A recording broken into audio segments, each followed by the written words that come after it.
উপস্থিত অত্র মসজিদের সম্মানিত খতিব এবং আমার ছাত্র জীবনের সবচেয়ে ঘনিষ্ঠ বন্ধু হাফেজ মাওলানা মুফতি জাহিদুল ইসলাম হাফিজাহুল্লাহ, অত্র মসজিদের ইমামে মোহতারাম এবং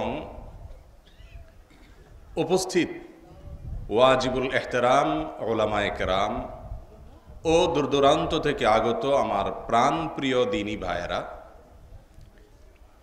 আপনারা জানেন আজকের এই রাতটি শুধুমাত্র জুমার রাত না, আজকের রাতের আরেকটা বিশেষ আলোচ্য দিক হলো এ রাতটি 27শে রজব। 27শে রজব, 27শে রজবকে কি জানি বলে আমাদের দেশে? শবে মেরাজ, মানে আজকে মেরাজের রাত। কার মেরাজের রাত আজকে? রাসূল সাল্লাল্লাহু আলাইহি ওয়াসাল্লাম তো উনি তো ইন্তেকাল করছেন, তার ওয়াফাত হয়ে গেছে না, তাহলে তার মেরাজ কিভাবে আজকে হয়? আজকে কার মেরাজ? আজকে রাত্রে বুঝেন নাই আমার কথা? আজকের রাতে কার মেরাজ হচ্ছে? নবী করিম সাল্লাল্লাহু আলাইহি ওয়াসাল্লাম কি প্রতি বছর একবার করে মেরাজে যায়? তাইলে 27শে রজব নবী সাল্লাল্লাহু আলাইহি ওয়াসাল্লামের মেরাজের রাত কিভাবে হলো? হ্যাঁ, এটাকে মেরাজ বার্ষিকী বলা যেত যদি এই দিনে মেরাজের বিষয়টি প্রমাণিত হতো। আসলে মুশকিল হলো আমরা হলাম দিবস পালনে উস্তাদ। দিবস পালনে কি উস্তাদ? আজকালকার মুসলমানরা কাজের কাজ না পারলে কি হবে, দিবস পালনের ব্যাপারে বড় কি উস্তাদ। এত দিবস যে বছরে 360-65 দিন সবই প্রায় বুক হয়ে গেছে। গাছ দিবস, মাছ দিবস, ভাত দিবস, তরকারি দিবস, মা দিবস, বাবা দিবস, বন্ধু দিবস, বউ দিবস, হায় রে হায় রে হায় দিবস। দিবস দিতে দিতে দিবস সব বুক হয়ে গেছে। আমার মনে হয় সামনে থেকে রাত বুকিং করা শুরু হবে। এরপরে রাতও যদি শেষ হয়ে যায় তখন যে কি করবে মানুষ আল্লাহ জানে। ভাইরা আমার, নবী করিম সাল্লাল্লাহু আলাইহি সাল্লামের মেয়ারাজ হয়েছে, এটি সত্য না অসত্য? মহাসত্য। বিভিন্ন হাদিসে বিশুদ্ধভাবে বর্ণিত হয়েছে। আহলে সুন্নাত জামাতের সমস্ত উলামায়ে কেরাম একমত যে নবী করিম সাল্লাল্লাহু আলাইহি সাল্লামের মেয়ারাজ ঘটেছে, সংগঠিত হয়েছে, এটাকে অস্বীকার করার কোনো সুযোগ নাই। আর মেয়ারাজের আরেকটা পার্ট বা অংশ আছে যেটাকে ইসরা বলা হয়, রাত্রিকালীন ভ্রমণ বলা হয়, যেটা মসজিদে হারাম থেকে মসজিদে আকসা পর্যন্ত হয়েছে।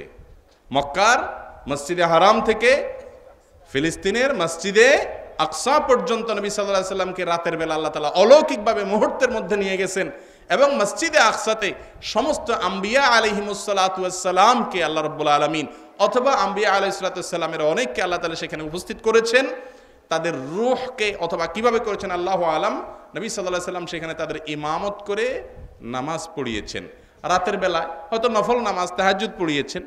এরপরে আল্লাহ তাআলা তাকে সেখান থেকে আবার সপ্ত আসমান ভেদ করে আল্লাহ তাআলা তাকে আখিরাতের বিভিন্ন জায়গা দেখিয়ে আবার মক্কায় পৌঁছে দিয়েছেন।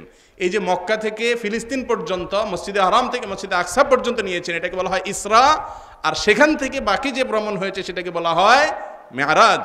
এই ইসরা এটা কোরআন দ্বারা প্রমাণিত। এটাকে অস্বীকার করলে সে কাফের, তার ঈমান থাকবে। কোরআন অস্বীকার করলে ঈমান থাকবে? আল্লাহ রাব্বুল আলামিন বলেছেন, সুবহানাল্লাযী আসরা বিআবদিহি লাইলাম মিনাল মাসজিদিল হারামি ইলাল মাসজিদিল আকসাল্লাযী বারাকনা হাওলাহু। ওই আল্লাহ পবিত্র, যিনি তার বান্দাকে অর্থাৎ মুহাম্মদ সাল্লাল্লাহু আলাইহি সাল্লামকে রাতের কিছু অংশে মক্কার মসজিদে হারাম থেকে ফিলিস্তিনের বাইতুল মুকাদ্দাস পর্যন্ত নিয়ে গেছেন এবং সেখানে আল্লাহর নেয়ামত ইত্যাদি তাকে দেখিয়েছেন। তাহলে ইসরা বা রাত্রিকালীন ভ্রমণ মেরাজের প্রাথমিক অংশ, এটা কোরআন দ্বারা প্রমাণিত। আর পরবর্তী যে অংশ সেটা অসংখ্য সহিহ বিশুদ্ধ এবং প্রসিদ্ধ হাদিস দ্বারাই প্রমাণিত। কিভাবে রাসূল করিম সাল্লাল্লাহু আলাইহি সাল্লামকে আল্লাহ তাআলা এক রাতের মধ্যে এই নবমণ্ডল সব সফর করিয়ে, যেখানে রকেটে যেতে মাসকে মাস, দিনকে দিন লাগে, অনেক সময় লাগে, বহু সময় লাগে, কতদিন লাগে আল্লাহু আলাম, সেখানে শুধু চাঁদের দেশে যেতে এত সময় লাগে, আর নবী সাল্লাল্লাহু আলাইহি সাল্লামকে চাঁদেরও কত উপরে, যেটা হয়তো বিজ্ঞান এখনো আজ করতে পারে নাই, যার কারণে আকাশকে অস্বীকার করে সেই সব আকাশ ভেদ করে রাতের মধ্যে আবার কিভাবে চলে আসে নবী সাল্লাল্লাহু আলাইহি সাল্লাম, বিশেষ করে যখন রকেট টকেট কিছু ছিল না। ভাইরা আমার, এ সকল প্রশ্ন সেই ব্যক্তি করতে পারে যে আল্লাহর জাত সম্পর্কে, আল্লাহর সত্তা সম্পর্কে, আল্লাহর কুদরত সম্পর্কে, আল্লাহ সম্পর্কে যার কোনো ইলম নাই। যে মনে করে আল্লাহ রাব্বুল আলামিন কাদির, সবকিছু করতে সক্ষম, তার জন্য অসম্ভব বলতে কোনো কিছু নাই। যার কোণে সবকিছু হয়ে যায় তার দ্বারা অসম্ভব কোনো কিছু না। যদিও এখন সায়েন্টিফিক ভাবে এটা অনেকেই প্রমাণ করেছেন যে এটা সম্ভব, এ লক্ষ লক্ষ কিলোমিটার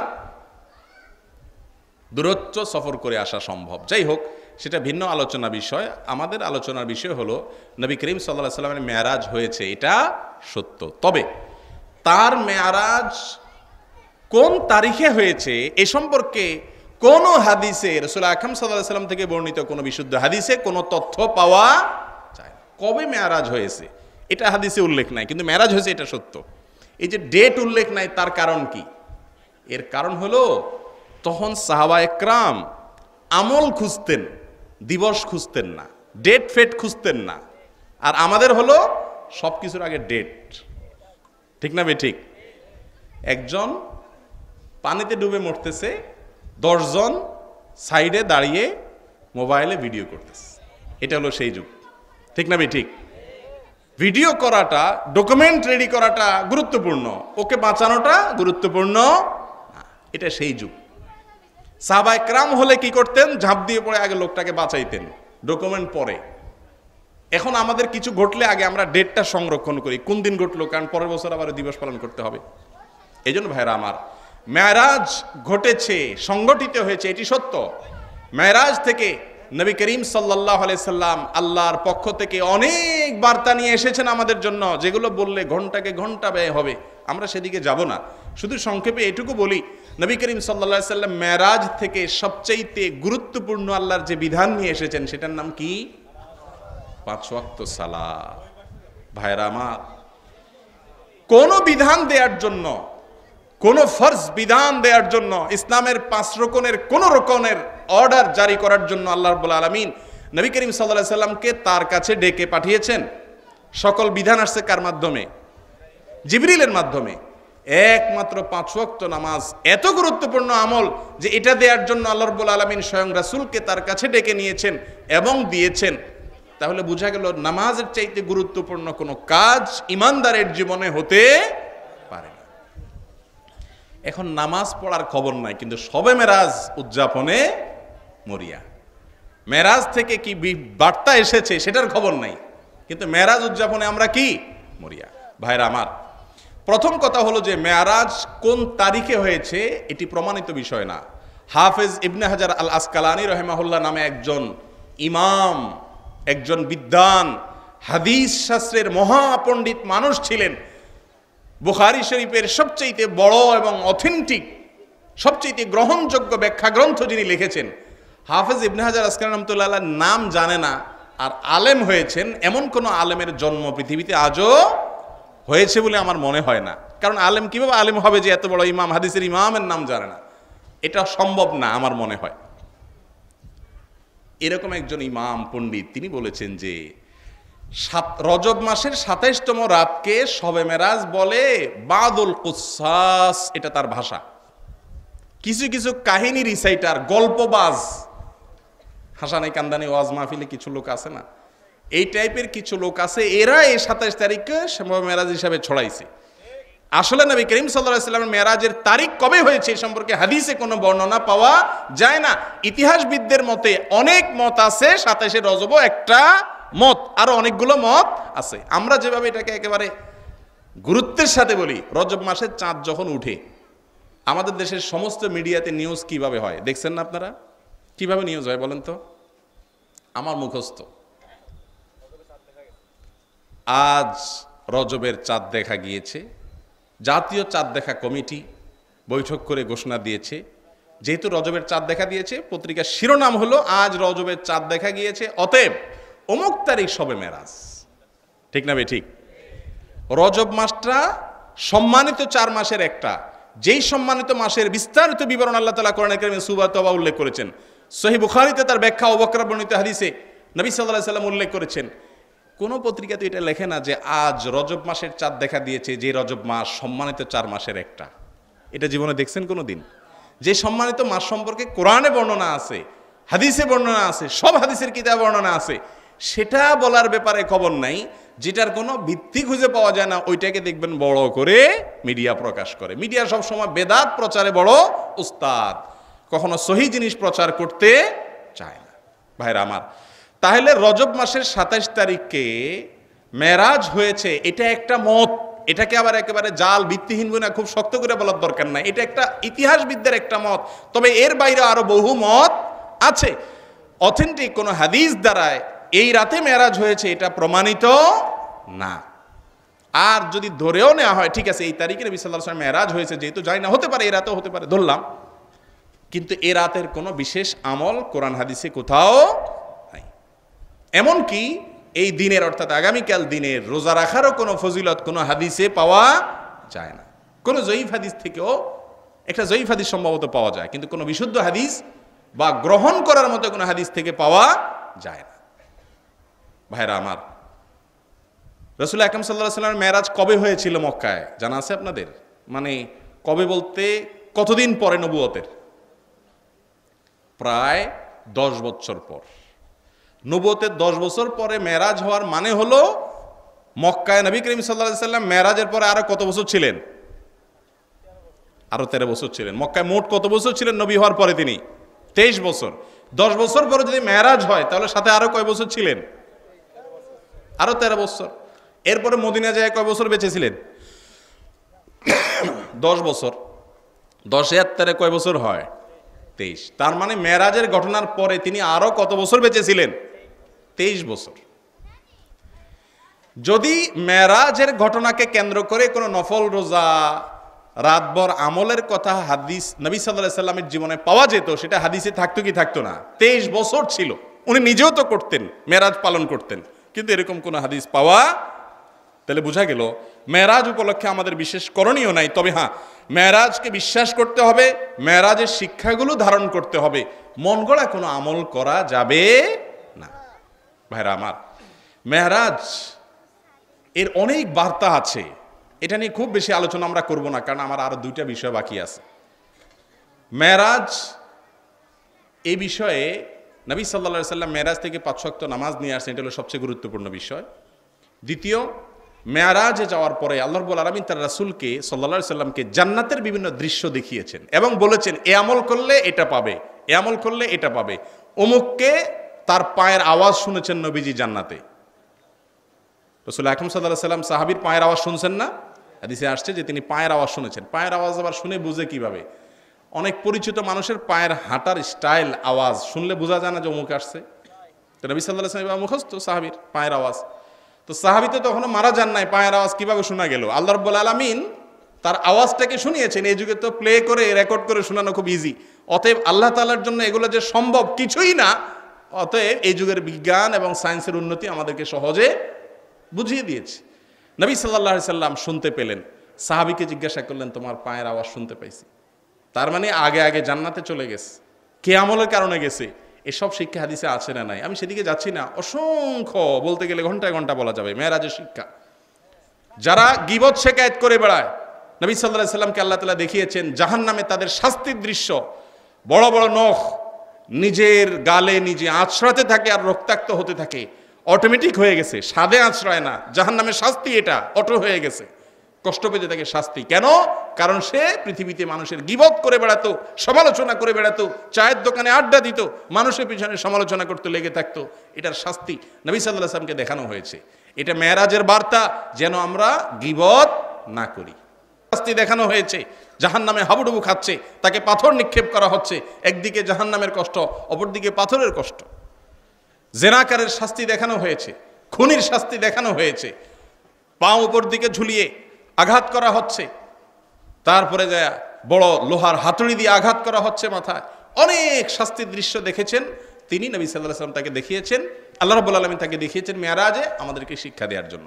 সেই শিক্ষাগুলো মেরাজ থেকে অর্জন করতে হবে, ঘটা করে উদযাপনের কোনো প্রয়োজন নাই।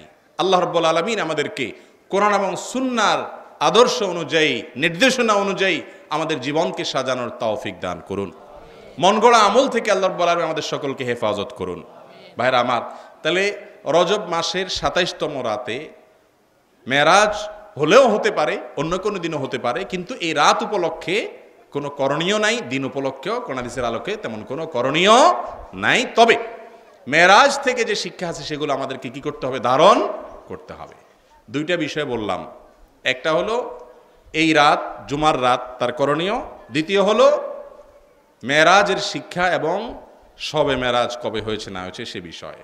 এবার ৩ নম্বর বিষয়, সেটা হলো শাবান মাস শুরু হইতে আর মাত্র কয়দিন আছে? 2 দিন বা 3 দিন, না 3 দিন, কমপক্ষে 3 দিন আছে। তো শাবান মাস শুরু হতে আরো 3 বা 4 দিন আছে। অতএব শাবান মাস সম্পর্কেও আমাদের কিছু কথা জানা দরকার, কি দরকার না? শাবান মাস, এ মাসটার কি ফজিলত আছে? বিশেষ কোনো ফজিলত আছে কিনা জানা আছে আপনাদের? শাবান মাসের বিশেষ ফজিলত, মাসের ফজিলত বলছি, করণীয় বলি নাই। এ মাসের কোনো বিশেষ ফজিলত আছে? এ রাতের, এ মাসের বিশেষ কোনো ফজিলত, এ মাসের কোনো ফজিলত আলাদা করে হাদিসে বলা হয় না, তবে এ মাসের করণীয় আছে। এ মাসের বিশেষ কিছু করণীয় আমল আছে। শাবান মাস এটা রমজানের আগমনী বার্তা বহনকারী মাস। শাবান মাস আসলে রমজান মাস এর আওয়াজ এবং গ্রাণ পাইতে থাকে ইমানদার মানুষ, রোজাদার মানুষ। ক্ষণ গণনা শুরু হয়ে যায় শাবান মাস শুরু হলে। এ মাস সম্পর্কে রাসূল করিম সাল্লাল্লাহু আলাইহি ওয়াসাল্লামের জীবন থেকে আমরা অনেকগুলো আমল পাই, যে আমলগুলো আমাদের করা উচিত। 5টি আমলের কথা আমরা বলতে পারি, যে আমলগুলো আমরা করা উচিত বা করতে পারি শাবান মাস উপলক্ষে। 1 নম্বর হলো নফল রোজা রাখা। কি রাখা? আবু দাউদ এবং নাসাই বর্ণিত একটি হাদিসে ওসামা ইবনে যায়েদ রাদিয়াল্লাহু তাআলা বর্ণনা করেছেন যে রাসূল আকরাম সাল্লাল্লাহু আলাইহি সাল্লামকে তিনি দেখেছেন অনেক বেশি নফল রোজা রাখেন। কোন মাসে? এই শাবান মাসে। তখন তিনি জিজ্ঞাসা করেছেন, ইয়া রাসূলুল্লাহ, মালি আরাকা তাসুমু ফি হাযা আশ-শাহর মা লা তাসুমু ফি গায়রিহি আও কামা ক্বাল। হে আল্লাহর রাসূল, আমি আপনাকে শাবান মাসে অনেক বেশি নফল রোজা রাখতে দেখি, অথচ অন্য কোনো মাসে আপনি এত বেশি নফল রোজা রাখেন না, কারণ কি? আমাদের আয়েশা বর্ণিত হাদিসেও এসেছে রাসূল আকরাম সাল্লাল্লাহু আলাইহি সাল্লাম সম্পর্কে তিনি বলেছেন যে কানা ইয়াসুমু ফি শাবান মা লা ইয়াসুমু ফি গায়রি। নবীজি শাবানে যত রোজা রাখতেন অন্য কোনো মাসে এত নফল সিয়াম রাখতেন না। কানা ইয়াসুমু শাবান কুল্লাহ, প্রায় পুরো শাবান রোজা রাখতেন তিনি। এত বেশি নফল রোজা নবী করিম সাল্লাল্লাহু আলাইহি সাল্লাম এই মাসে রেখেছেন। আপনারা এখানে অনেক মানুষ উপস্থিত আছেন, আমি শুধু আমাদের নিজেদের আত্মজিজ্ঞাসার জন্য, আমাদের নিজেদের অবস্থান কোন জায়গায়, নবী করিম সাল্লাল্লাহু আলাইহি সাল্লামের শিক্ষা কোথায় আর আমি কোথায়, এটা বোঝার জন্য আপনাদেরকে একটু প্রশ্ন রাখতে চাই। জীবনে শাবান তো বহু গেছে, যত বছর হায়াত পাইছেন ততটা শাবান গেছে না? বালেগ হওয়ার পর থেকে কাউন্ট বা হিসাব করা শুরু হবে। এই মজলিসে কয়জন মানুষ আছেন শাবান মাসের বেশিরভাগ দিনগুলোতে রোজা রেখেছেন? হাত তুলে দেখান। প্রশ্ন বুঝছেন আপনি? বুঝেন নাই আপনি, বুঝা গেছে। এই জন্যই তো, বুঝলে তো হাত তোলার কথা না, বুঝলে তো হাত তোলার কথা না। একজনের গরু মসজিদে ঢুকে গেছে, তো যার গরু ঢুকছে তাকে ইমাম সাহেব ডাইকাই না খুব শাসাইতেছে, এই মিয়া তুমি গরু ধরে রাখো না, তুমি এত বেখেয়াল মানুষ, মসজিদে ঢুকে গেছে তোমার গরু, গরু বাঁধে রাখবা না তুমি? তো সে বলতেছে, ইমাম সাহেব হুজুর, গরু আমার বুঝে না, এই জন্যই তো মসজিদে গেছে, আমি তো কখনো যাইতাই না। এখন এরকম হয়ে গেছে যে বুঝলে তো হাত তোলার কথা না। ভাইরা আমার, একটা হাতও কিন্তু উঠে নাই এই মজলিসে। হয়তো আল্লাহর কিছু মুখলেস বান্দা হাত তোলেন নাই, আমল করেছেন, আমরা সুধারণা রাখলাম, কিন্তু এটুকু নিশ্চিত যে এই মজলিসে প্রায় ম্যাক্সিমাম মানুষ জীবনে কখনো এই আমলটা করা হয়ে উঠে নেই। শাবানের বেশিরভাগ নফল রোজা রাখা, আল্লাহ তাআলা আমাদেরকে তৌফিক দান করুন। ভাইরা আমার, বেশিরভাগ রাখার দরকার নাই, অন্তত নফল রোজার শ্রেষ্ঠ মাস কোনটা? শাবান মাস, যেটা 3-4 দিন পরে শুরু হচ্ছে। নফল রোজার শ্রেষ্ঠ মাস উপলক্ষে নবীজি সাল্লাল্লাহু আলাইহি সাল্লাম প্রায় গোটা মাস রোজা রাখতেন, বেশিরভাগ দিনগুলো রোজা রাখতেন। আমরা প্রায় বেশিরভাগ না রাখতে পারি, অন্তত 2-4টা হলেও তো রাখা দরকার, ঠিক না ভাই? ঠিক, চেষ্টা করবো তো ইনশাআল্লাহ। এই যে শাবান মাসে চাঁদ উঠলেও ওই পত্রিকার নিউজ একই দেখবেন। এটা দেখবেন না যে বলবে যে পবিত্র শাবান মাসের চাঁদ দেখা গিয়েছে, এ মাসে বেশি বেশি রোজা রাখা সুন্নাত। দেখবেন মুহররমের 10 তারিখে পত্রিকার বা বিভিন্ন মিডিয়ার, ইলেকট্রনিক মিডিয়ার শিরোনাম দেখবেন, আজ 10ই মুহররম, এই দিনে প্রিয় নবী সাল্লাল্লাহু আলাইহি সাল্লামের দৌহিত্র হযরত হোসেন রাদিয়াল্লাহু তাআলাকে কারবালার ময়দানে মর্মান্তিকভাবে অমুকে শহীদ করেছে। এটা সেই ঘটনা, তো যা ঘটেছে ঘটনা তো অবশ্যই ঘটেছে। নবী সাল্লাল্লাহু আলাইহি ওয়াসাল্লাম দৌহিত্রের প্রতি ভালোবাসা না থাকলে সে তো ইমানদারি না, ইমান নিয়ে তার প্রশ্ন আছে, সেটা আরেক বিষয়। কিন্তু এই দিনে মূল কথা তো এটা না, মূল বিষয় হলো যে এরপরে সংবাদে আসে যে এই দিন উপলক্ষে রাজধানীর বিভিন্ন জায়গায় তাজিয়া মিছিল বের হয়েছে।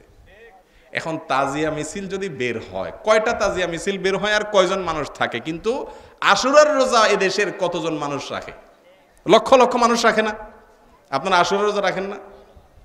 তাহলে যেটা লক্ষ লক্ষ মানুষ করে সেটা মিডিয়া বলে না, ওই 2-4 জন করলে সেটা বলে। কারণ মিডিয়া কখনো সঠিকটা প্রচার করতে চায় না, খুব কম, না পারতে। কিছু ইসলামের প্রোগ্রাম করতে হয় তাই করে। ভাইরা আমার, তো বলতেছিলাম যে এই শাবান মাসের সুন্নাহের প্রচার হবে না, আমাদের কি করতে হবে? ইনশাআল্লাহ করবো তো ইনশাআল্লাহ। আপনারা শুনলেন, বাসা বাড়িতে গিয়ে বলবেন, অন্য জায়গায় বলবেন যে শাবান মাস নফল রোজার মাস, সবাই রাখতে পারবে না, অনেকের হার্ট ডিউটি আছে, অনেকের কষ্ট হয়, অনেকে অসুস্থ আছেন, যাদের তৌফিক আছে তারা রাখবে, কিন্তু আমলটা চালু হওয়া দরকার। এত বিশাল মজমার মধ্যে একটা হাতও উঠলো না যে নবী সাল্লাল্লাহু আলাইহি ওয়াসাল্লাম এই হাদিসটার উপর আমল করেছেন। এটা আফসোসের বিষয় না? অতএব এই যে মাস শুরু হলো, জীবনে কোনো শাবানে করতে পারেন নাই, এই শাবানটাকে নবী করিম সাল্লাল্লাহু আলাইহি ওয়াসাল্লামের এত গুরুত্বের সাথে করা আমলটা অন্তত 2-4 দিন হলেও করবো ইনশাআল্লাহ। করবো তো? যারা নিয়ত করেছেন হাত তুলেন তো দেখি, বুঝে হাত তুলেন। জি, আল্লাহ তাআলা আমাদের সবাইকে তৌফিক দান করুন। তাহলে শাবান মাসের 1 নম্বর করণীয় হলো বেশি বেশি কি রাখতে হবে? নফল রোজা রাখতে হবে। এখানে একটা ছোট্ট প্রশ্ন আছে, ওইটা আপনাদের মনে উকি দিতে পারে, উত্তর আমি দিয়ে দিই। সেটা হলো, অন্য আরেকটা হাদিসে নবী আলাইহিস সালাম বলেছেন, আফদালুস সিয়ামি শাহরুল্লাহিল মুহাররম, সবচেয়ে উত্তম রোজা বাদা রমাদান, আফদালুস সিয়ামি বাদা রমাদান শাহরুল্লাহিল মুহাররম, অর্থাৎ রমজানের পরে সবচেয়ে শ্রেষ্ঠ যেই রোজা সেটা হলো মুহররম মাসের রোজা। তাহলে আবার নবীজি সবচেয়ে বেশি রোজা রেখেছেন কখন? শাবানে। আবার বলতেছেন মুহররম হলো সবচেয়ে শ্রেষ্ঠ রোজা। কাহিনী কি? এই বাহ্যিক যে সংঘর্ষ বা কন্ট্রাডিকশন, মনে হয় এটা সবচেয়ে বিশুদ্ধ উত্তর হলো, বা বেশিরভাগ মুহাদ্দিসদের উত্তর হলো যে আসলে শাবান মাসের চাইতেও মুহররম মাসের রোজার ফজিলত বেশি। কিন্তু নবী করিম সাল্লাল্লাহু আলাইহি সাল্লাম শাবানে বেশি রোজা রাখতেন, তখন এটার ফজিলত বেশি ছিল। আল্লাহর পক্ষ থেকে যখন ওহী আসলো বা বার্তা আসলো মুহররম মাস সম্পর্কে, সেটাতে বেশি রোজা রাখার আগেই আল্লাহ তাআলা তাকে দুনিয়া থেকে নিয়ে গেছেন, ফজিলতটা জানায় গেছেন, কিন্তু আমলের সুযোগ তার হয়নি। কথা কি বুঝাতে পারছি? তাহলে শাবান মাসের নফল রোজার ফজিলত আমরা জানলাম, আল্লাহ তাআলা আমাদেরকে আমল করার তৌফিক দান করুন। 1 নম্বর করণীয়। তবে শাবান মাসের নফল রোজা সম্পর্কে জানতে হবে যে শাবান মাসের শুরুর দিকে নফল রোজা রাখা উত্তম, শেষের দিকে না।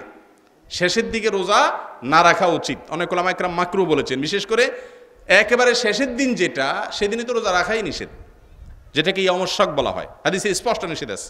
এই জন্য শাবানের প্রথম 10 দিন খুব রোজা রাখবেন, দ্বিতীয় 10 দিন খুব রোজা রাখবেন, কিন্তু শেষের দিকে আস্তে আস্তে কমায় দিবেন। 1 নম্বর আমল পাইলাম, শাবান মাসের কি করা? বেশি বেশি নফল রোজা রাখা।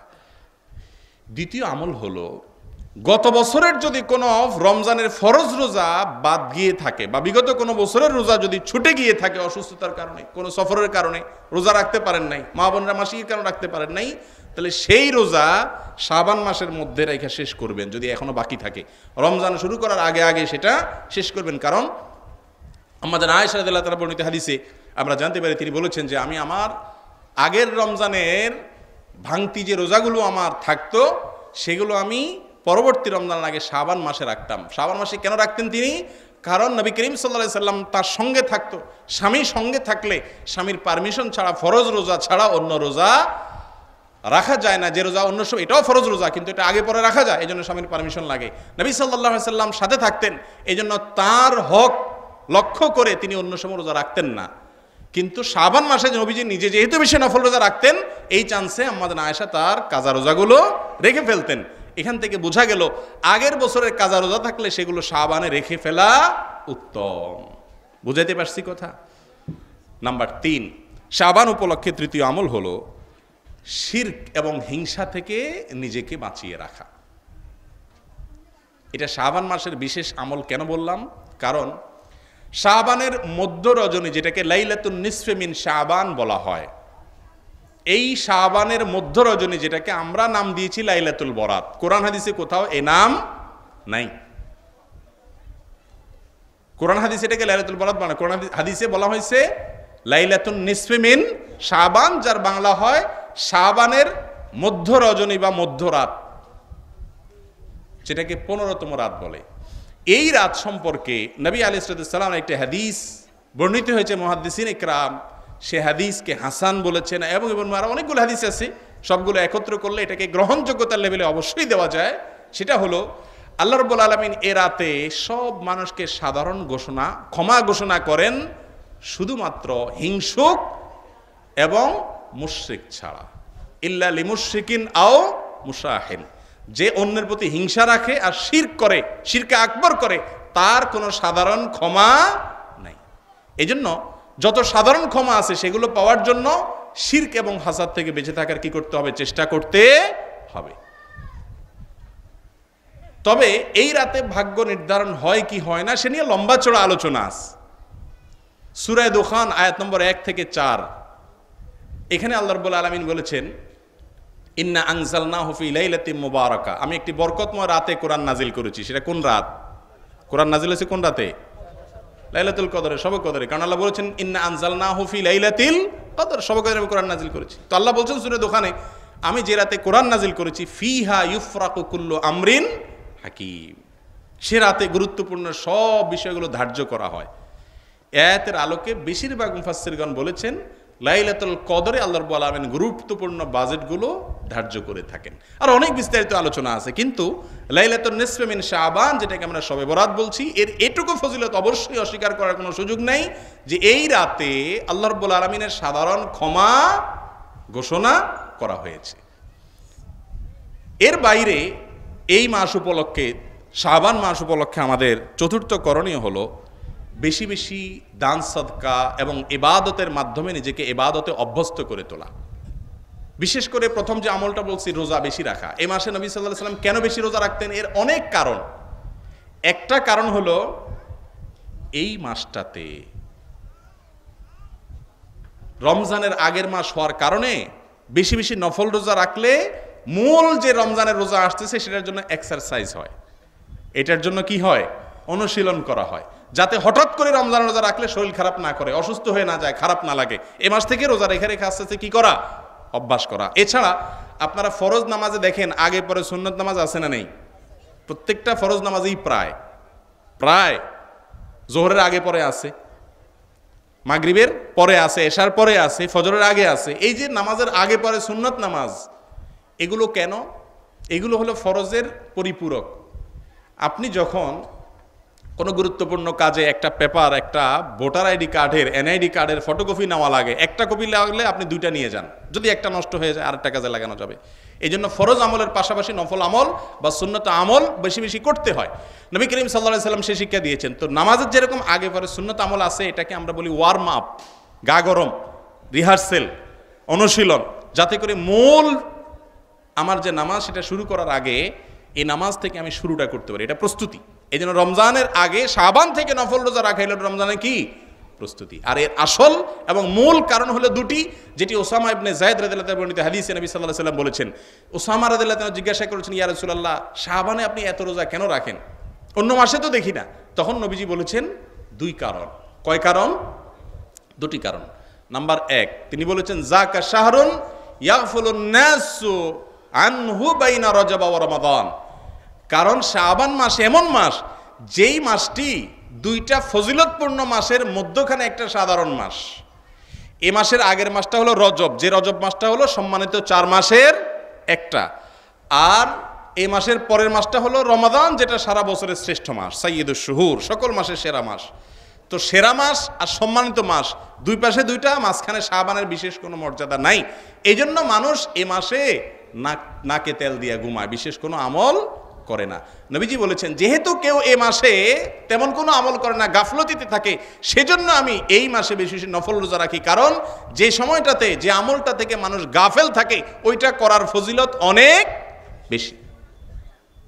ইমাম সাহেবকে সবাই সালাম দেয়, চেয়ারম্যান সাহেবকে, কমিশনার সাহেবকে, মেম্বার সাহেবকে, ওসি সাহেবকে সবাই সালাম দেয়, কিন্তু একজন বেচারা রাস্তার ক্লিনার, রিক্সাওয়ালা, তারে সচরাচর কেউ সালাম দেয় না। আপনি তাকে সালাম দিলেন বেশি করে করে, ইনশাআল্লাহ এই আমলটা জিন্দা করার উদ্দেশ্য থাকলে আপনি আল্লাহর কাছে অতিরিক্ত সওয়াব পাবেন। ওই চেয়ারম্যান সাহেব, মেম্বার সাহেব, ইমাম সাহেবকে সালাম দেওয়ার চাইতে একে সালাম দিলে কি হবে? সওয়াব বেশি হবে। কারণ নবী সাল্লাল্লাহু আলাইহি ওয়াসাল্লাম এই হাদিস থেকে বোঝা যায় যে আমলের ব্যাপারে মানুষ গাফেল থাকে, ওই আমল যদি মানুষ করে তাহলে তার ফজিলত একটু বেশি।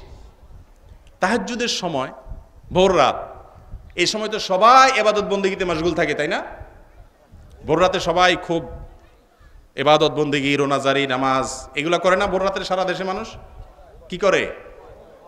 তেল ছাড়া ঘুমায়, নাকে তেল দেয়া ছাড়া ঘুম, কারণ এমনি ঘুম আসে, নাকে তেল দেয়া লাগে না। অন্য সময় ঘুম না আসলেও এটা আমি এত ঘুম আসে, রাত্রে ঘুম আসে না, ছটপট ছটপট, কারণ ওই যে মোবাইলে মুনাজাত, দুই হাতে এভাবে করে মুনাজাত ধরে না যুবকরা, এই মুনাজাতে এক মুনাজাতে ঘন্টাকে ঘন্টা পার হয়ে যায়। সুবহানাল্লাহ। মোবাইল মুখের উপরে পড়ার আগ পর্যন্ত ঘুম নাই, ঠিক না? ঠিক এই মুনাজাতে রাতকে রাত পার হয়ে যায়। এরপরে মুনাজাত করে যখন রাখছে, কি দেখলাম লাল নীল এগুলো ভাবতে ভাবতে আর ঘুম আসে না, ঠিক না? ঠিক। আর শয়তানও ঘুমাইতে দেয় না। শয়তানকে থাম, এখন ঘুমাইলে তো ফজরের সময় তোর ঘুম ভেঙে যাবে, তোরা এখন জাগায় রাখতে হবে, কারণ তোরা জাহান্নামে নেওয়া আমার ডিউটি। এই জন্য শয়তান ঘুমাইতে দেয় না। আর ভোর রাত্রে হলে দেখবেন কি আরাম, ঘুম কি টেনে ধাক্কা দিয়ে উঠানো চায় না, ঠিক না? ঠিক। এগুলো বাস্তব ঘটনা না ভাইরা আমার? রাসূল করিম সাল্লাল্লাহু আলাইহি ওয়াসাল্লাম বলেছেন রহস্য, কেন ভোর রাতে এত গভীর ঘুম আসে? কারণ মিস্টার ইবলিস তখন আপনাকে ঘুম পাড়ানোর জন্য যা যা দরকার, হয়তো হাত পাও টিপে, তিনটা গিরা মারে এই কপালে। শয়তানের গিরা তো দেখবেন না আপনি, অদৃশ্য গিরা, এই গিরাগুলো মারে যাতে মানুষ ঘুমাইতে পারে। একটা মজার তথ্য দিই আপনাদেরকে, শয়তান কপালে গিরা মারলে ঘুম ভালো হয় কেন, অলস হয় কেন, নামাজ পড়তে পারে না কেন? ওই যে আকুপ্রেশার নামে একটা ট্রিটমেন্ট বাইরে হয়েছে না, এখন অনেক আগে থেকে আছে, আমাদের দেশেও আছে, এটা ম্যাসাজের মাধ্যমে ট্রিটমেন্ট করে।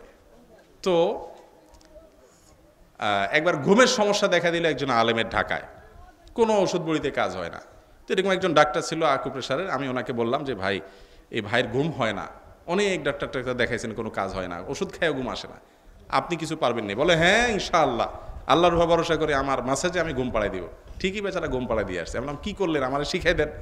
তখন বললো যে এই কপালে বিশেষভাবে ম্যাসাজ করলে ঘুম আসে। আমি তখন চিন্তা করলাম, ইবলিসে শয়তানে গিরা দেয় এই জায়গায়, আর এই বেটা বলে এই জায়গায় ম্যাসাজ করলে ঘুম আসে, তাহলে তো ঠিকই মিলে যায়, আল্লাহু আলাম। কিন্তু এই থিওরি কিছুটা মিলে যায়। আর আমিও পরীক্ষা করে দেখেছি যে হ্যাঁ, কপালের এখানে যদি হালকা হালকা করে ম্যাসাজ করা হয়, বিশেষ করে আপনার এই ভুরুর এখানে, তখন আস্তে করে চোখটা বন্ধ হয়ে আসে, ঘুমটা বেশি আসে। দেখেন, আমি তো প্রায় পরীক্ষা করে দেখেছি, মিলে গেছে।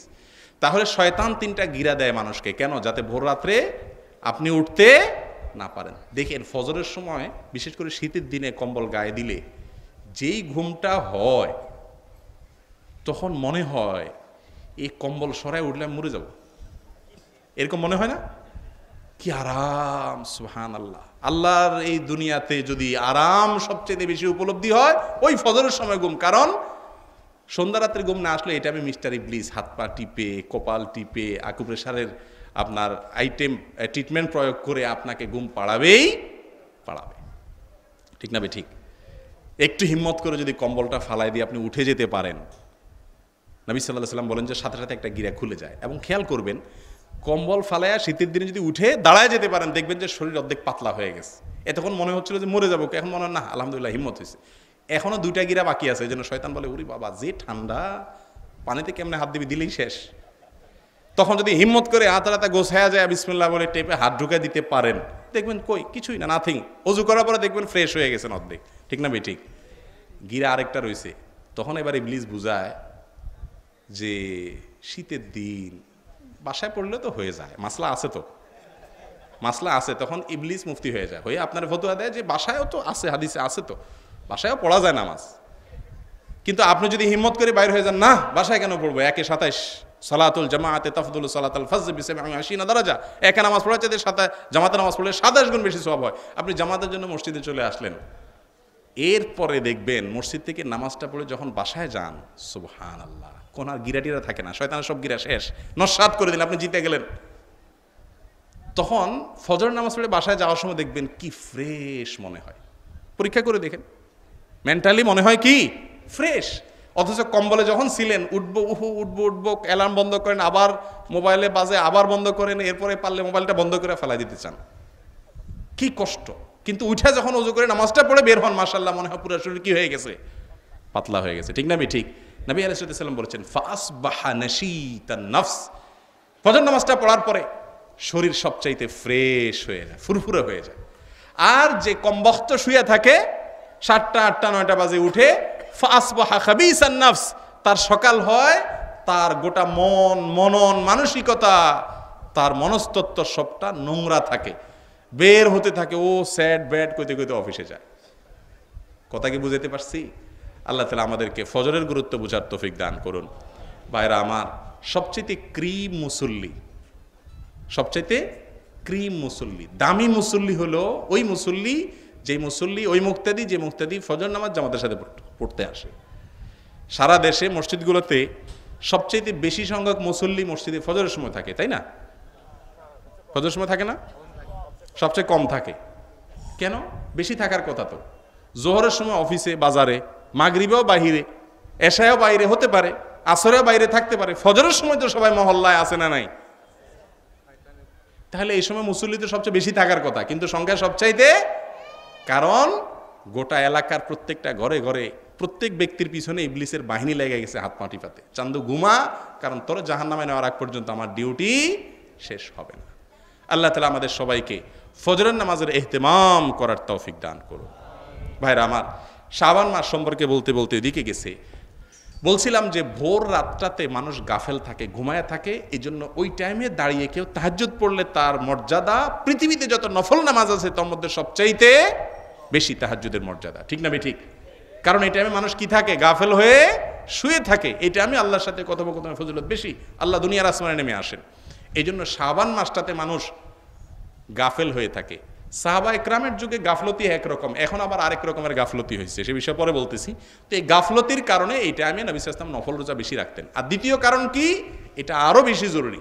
নবী আলাইহিস সালাম বলেছেন, এই মাসে আমি নফল রোজা এই জন্য রাখি যে যাকা শাহরুন তুরফাউ ফীহিল আমালু ইলা রাব্বিল আলামিন ফাউহিব্বু আন তুরফা আমালি আও ইউরফা আমালি ওয়া আনা সাইম। নবী আলাইহিস সালাম বলেছেন, শাবান মাসে বান্দার সারা বছরের সমস্ত আমলের হিসাব নিকাশ, প্রতিবেদন, রিপোর্ট ফেরেশতারা আল্লাহর সামনে তুলে ধরে, প্রত্যেকের আমলনামা। নবীজি বলেছেন, আমি চাই আমার আমলনামা আল্লাহর কাছে যখন তুলে ধরা হচ্ছে তখন আমি যেন রোজাদার অবস্থায় থাকি। আপনি একটা কোম্পানিতে ডিউটি করেন, হঠাৎ করে আপনার মালিক এসে হাজির। মালিক সচরাচর আসে না, আপনি ডিউটিতে ফাঁকি ফুকি দেন, কিন্তু মালিক এসে হাজির, আপনি তাকায় দেখেন মালিক আছে। আর যখন মালিক এসে হাজির হয়েছে তখন আপনি খুব সিরিয়াসলি কাজ করতেছেন, আসলে আপনি ফাঁকিবাজ নাম্বার 1, কিন্তু ওই টাইমে খুব ধুমসে কাজ করতেছেন, আর পিছে তাকায় দেখতেছেন মালিক এসে দাঁড়ায় রয়েছে, তখন আপনার কাছে কেমন লাগবে? বাহ, সাকসেস আমি আজকে, এটা দেখাই দিয়েছি আমি কাজ করছি, মাশাআল্লাহ। ফাঁকিঝুঁকি করা যদি দেখে যাইতো তাহলে তো খবর হয়ে যেত, তাই না? নবী আলাইহিস সালাম বলেছেন যে এই মাসটাতে যেহেতু আল্লাহর সামনে আমলনামা পেশ করা হয়, এই জন্য আমি রোজাদার অবস্থায় আমলনামা পেশ করা হলে আল্লাহ তাআলা আমলনামা এবং আমার দিকে যখন তাকাবেন, আমার রোজাদার অবস্থা দেখে আল্লাহ তাআলা আমার আমলনামাকে সহজ করবেন। এই জন্য শাবান মাসে কি করতে হয়? নফল রোজা বেশি। কতগুলো কারণ, অথচ এটা রাখা হয় না। শবে বরাতের রোজা ছাড়া আর শাবান মাসে নফল রোজা কেউ রাখে না। রাখবেন তো ইনশাআল্লাহ এখন থেকে? আল্লাহ আমাদেরকে তৌফিক দান করুন। তো 4 নম্বর আমলের কথা বলছিলাম, সাহাবা ইকরাম, অনেক সাহাবা ইকরাম থেকে বর্ণিত আছে তারা শাবান মাস আসলে দান সদকা বেশি করে করতেন, যাতে গরিব দুঃখীরা রমজান মাসের খাবার দাবার সংগ্রহ করে ঠান্ডা মাথায় ইবাদত বন্দেগী করতে পারেন, এবং কোরআন তেলাওয়াত ইত্যাদি বাড়াই দিতেন। এটা হলো শাবান মাসের গুরুত্বপূর্ণ আরেকটা কাজ। আর 5 নম্বর হলো চাঁদ দেখা, এটা তো বিদায় হয়ে গেছে, একেবারে শেষ। শহরাঞ্চলে মানুষ তো এখন এগুলো আর গ্রামেও দেখে না আজকাল। শাবান মাসের শেষের দিনে 29তম শাবানে বা 30তম শাবানে, বিশেষ করে 29তম শাবানে কি দেখতে হবে? কোন মাসের চাঁদ? রমজান মাসের চাঁদ। চাঁদ দেখা এটা গুরুত্বপূর্ণ আমল। নবী আলাইহিস সালাম বলেছেন, সুমু লিরুইয়াতিহি ওয়া আফতিরু লিরুইয়াতিহি, তোমরা চাঁদ দেখে রোজা রাখো, চাঁদ দেখে ইফতার করো, অর্থাৎ ঈদ করো। তাহলে চাঁদ দেখা নবী সাল্লাল্লাহু আলাইহি ওয়াসাল্লামের নির্দেশ কি নির্দেশ না? এখন আমাদের সবাই কন্ট্রাক্টরে দিয়ে দিছি হেলাল কমিটিকে যে আপনারা দেখেন। এখন চাঁদ খুঁজে মানুষ ফেসবুকে, ঠিক না ভাই? ঠিক। একসময় টিভিতে খুঁজতো, এখন আর টিভির বেল নেই, এখন টিভির জায়গা দখল করছে কে? ফেসবুকে। এখন চাঁদ দেখা গেছে কিনা শুধু নিউজ ফিড খোঁজে, যে গেলে তো নিউজ আসবে। ভাইরা আমার, চাঁদ তালাশ মোবাইলে না, করতে হবে আকাশে। কোথায় করতে হবে? চাঁদ দেখার দোয়া আছে, আল্লাহুম্মা আহিল্লাহু আলাইনা বিল আমনি ওয়াল ঈমান ওয়াস সালামাতি ওয়াল ইসলাম রাব্বি ওয়া রাব্বুকাল্লাহ। চাঁদ দেখার দোয়া। আপনি যদি চাঁদ ওখানে না দেখেন, ফেসবুকে চাঁদের একটা ছবি দিয়ে একজন নিউজ দিল, চাঁদ রমজানের চাঁদ দেখা গেছে, আপনি ওখানে দেখে দোয়া পড়লে হবে? তাহলে কি দেখতে হবে? আকাশে দেখতে হবে। এই আমলটা দুনিয়া থেকে বিদায় হয়ে গেছে। শহরে তো দেখারই সুযোগ নেই, যে সব বিল্ডিং উঠে কোত্থেকে চাঁদ দেখবে? এই জন্য চেষ্টা করবেন অন্তত খোঁজার। এই খোঁজার চেষ্টাটাও যদি করেন, একটা সুন্নাতের উপর আমল করার চেষ্টা করেছেন, সেজন্য ইনশাল্লাহ কি হবে? সওয়াব হবে। এখন দিনদাররা, প্র্যাকটিসিং মুসলিমরাও চাঁদ দেখার আমল করে না, খোঁজার চেষ্টাই করে না, হারাই গেছে আমলটা। এমন নির্ভর হয়েছে হেলাল কমিটির উপরে। ভাই, হেলাল কমিটি যে ঘোষণা দিবে, সেটাও তো আমরা দেখে সংবাদ দিলে সেটা ঘোষণা দিবে। আমরা যদি সবাই দেখা ছেড়ে দেই, তখন তো ওই যে রাত 12টা বাজে ঘোষণা আসবে কাল সকালে ঈদ, ঠিক না ভাই? ঠিক। এই জাতির জন্য ঘোষণা আসবে না তো কি আসবে? যে জাতি মোবাইলে চাঁদ খুঁজে, আকাশে চাঁদ দেখে না, তাদেরকে 12টা 1টায় রমজানের সংবাদ, চাঁদের সংবাদ দেয়াটাই কি স্বাভাবিক। আল্লাহ তাআলা আমাদেরকে চাঁদ দেখার আমলটা করার তৌফিক দান করুন। তাহলে এই আমলগুলো হলো শাবান মাস উপলক্ষে। সর্বশেষ যে বিষয় বলতে চাই তা হলো রমাদানের প্রস্তুতি। রমজান চলে আসছে না? রমজানের প্রস্তুতি আমাদেরকে নেওয়া লাগবে কি লাগবে না? রমজানের প্রস্তুতি সম্পর্কে আমরা বলবো 11টি প্রস্তুতির কথা। ভাইরা আমার, কোরআনে কারিমে আল্লাহ রাব্বুল আলামিন বলেছেন, ওয়ালাউ আরাদুল খুরুজ লা আ'আদ্দু লাহু উদ্দাহ। একটি জিহাদের সফরে কিছু লোক মদিনা থেকে যায় নাই, মদিনা বসেছিল। পরবর্তীতে নবীজি সাল্লাল্লাহু আলাইহি সাল্লাম যখন ফিরে আসলেন, আল্লাহ তাআলা আয়াত নাজিল করলেন। কিছু মুনাফিক কিছু অজুহাত বাইর করলো, বললো ইয়া রাসূলুল্লাহ, আমরা এই জন্য যাই না, ওই জন্য যাই না। আল্লাহ বলেছেন কোরআন নাজিল করে, তারা যদি এই সফরে ইবাদত করার উদ্দেশ্য, সৎ উদ্দেশ্য যদি থাকতো, তাহলে আগে থেকে তারা প্রস্তুতি নিত। তারা প্রস্তুতি নেয় নাই, বোঝা গেল তাদের আসলে জিহাদে যাওয়ার উদ্দেশ্যই ছিল না। রমাদান মাস মোমেনের ইবাদত এবং আমলের সিজন, মৌসুম। আমি যখন দর্না মাদ্রাসায় পড়ি, কালেক্টরেট মার্কেটে আমার এক চাচার একটা কাপড়ের দোকান ছিল। ঈদের 2-4 দিন আগে, যেহেতু কাজকাম নাই, পড়াশোনা নাই, মাদ্রাসা বন্ধ, তো আমি চাচার সাথে একটু হেল্প করতাম দোকানদারিতে। একবার ওই চাচার দোকানে দুপুরের খানা আসছে, বাসা থেকে টিফিন বাটি। আমি ছোট মানুষ, ক্ষুধায় চিনচিন করতেছে, 3টা বাজে, 3:30 বাজে গেছে। চাচাতে বাটির দিকে তাকায়ও না, শুধু বেচে আর বেচে। ঈদের আগের দিন বললাম, চাচা খাবেন না দুপুরে? আমারে বলে, বেটা খাওয়া তো 12 মাস খাওয়া যাবে, জনমের খাওয়া খাইস কালকে সকালে ঈদের পরে, এখন খাওয়ার সময় নাকি? এখন তো সিজন, সারা বছরের বেচা আজকে বেচতে হবে। ডাল সিজনের ক্ষতি, একদিন বেচে পোষায় ফেলতে হবে, আজকে খাওয়ার টাইম আছে নাকি বেটা? ভাইরা আমার, আল্লাহ রাব্বুল আলামিন মুমিনদেরকে রমজান মাসটা দেন ঠিক এইভাবে, বছরের অন্য সময়ের ইবাদতের ঘাটতি যেন পুষিয়ে নিতে পারে।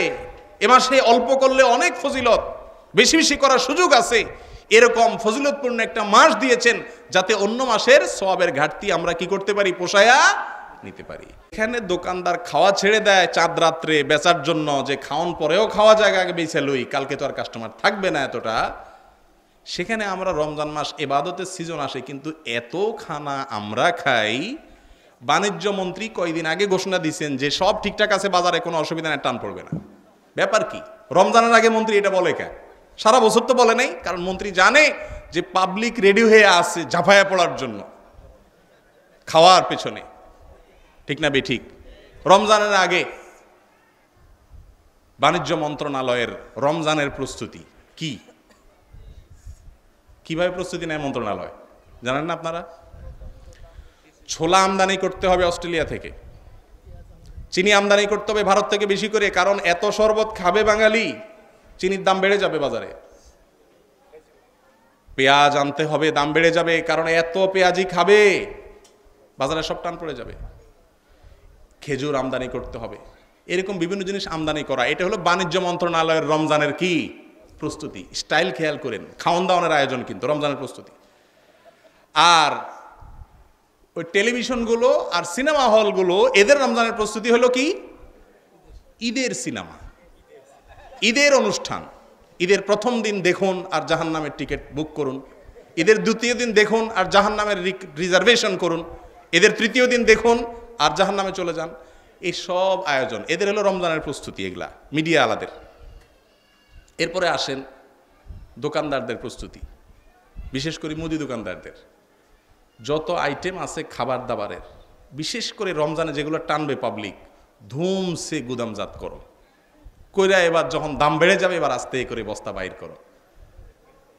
70 টাকা চিনি 150 টাকা, ঠিক না বে ঠিক? 100 টাকা সয়াবিন 150 টাকা। এভাবে বেশি মুনাফা করার জন্য, এটা রমজানের প্রস্তুতি কিন্তু, এটা ব্যবসার কি প্রস্তুতি? অধিক মুনাফা অর্জন রমজানের প্রস্তুতি। ওই যে মাল সামান আমদানি করা, খাবার আমদানি করা রমজানের প্রস্তুতি। আর আমাদের সাধারণ পাবলিকের রমজানের প্রস্তুতি কি? ছোলা কিনে, চিনি কিনে, বেসম কিনে, বেগুনি কিনে, কাঁচামরিচ কিনে বোঝাই করে ফেলায়। 15 শাবানের পর থেকে আপনার বাজারে এমন কিনা কিনে পাবলিক, ঠিক না বে ঠিক? বাজারে টানটা পড়ে কেন ভাই? রমজান মাসে কি, বিশেষ করে প্রত্যেক বছর রমজান মাসে কি 20 লাখ রোহিঙ্গা ঢুকে বাংলাদেশে, ইন্ডিয়ান লোক ঢুকে বাংলাদেশে? মানুষ তো ওইগুলোই আছে, তাহলে খানা টান পড়ে কেন? কারণ এত খানা পাবলিক রমজানে খায় যে বাজারে টান পড়ে যায়, ঠিক না বে ঠিক? রমজানের প্রস্তুতি দেখেন, যেভাবে খাওন দাওন জোগাড় করা শুরু করি আমরা, তাতে মনে হয় এটা খাওনের মাস আসছে। কিসের মাস আসছে? খাওয়া দাওয়ার মাস আসতেছে। অতএব দমসে খাবার দাবার জোগাড় করো, ঝাঁপায় পড়তে হবে। আমি যে বললাম এগুলো কি ঠিক না বে ঠিক? এগুলো আমাদের সমাজের বাস্তবতা না ভাইয়েরা আমার? দুর্ভাগা আমরা, যে মাসে আল্লাহ রাব্বুল আলামিন দিনের বেলায় পানাহারি বন্ধ করে দিয়েছেন, খাদ্যই অপশন রাখেন নাই, সে মাসে তো অন্য টাইমের চাইতে খানা আরো কম খাওয়া দরকার, ঠিক না বে ঠিক? কিন্তু একটা ভুয়া হাদিস আমাদেরকে এই অতিরিক্ত খাদ্যকে পরিণত করে দিয়েছে। এটা হলো যে রমজানে যত খাও কোনো হিসাব নেই, ঠিক না বে ঠিক? আমি বলি রমজানে আরো বেশি হিসাব হবে, কারণ আল্লাহ বলবে ফজিলতপূর্ণ মাস, তুই এত খাইছস, খাওয়ার চোটে তারাবি পড়তে পারস নাই, আরো ধরা বেশি হইতে পারে। কিন্তু কোত্থেকে হাদিস ছড়াইছে যে হাদিসের কোনো ভিত্তি পাওয়া যায় না, যে রমজানে যত খাও কোনো কি নাই, হিসাব নাই। ভাইরা আমার, রমজানের প্রস্তুতি একজন ইমানদারের কেমন হওয়া উচিত? ছোলা চিনি বেগুন বেসম সঞ্চয় করে আগে থেকে কিনে জমা করে রমজানের প্রস্তুতি না।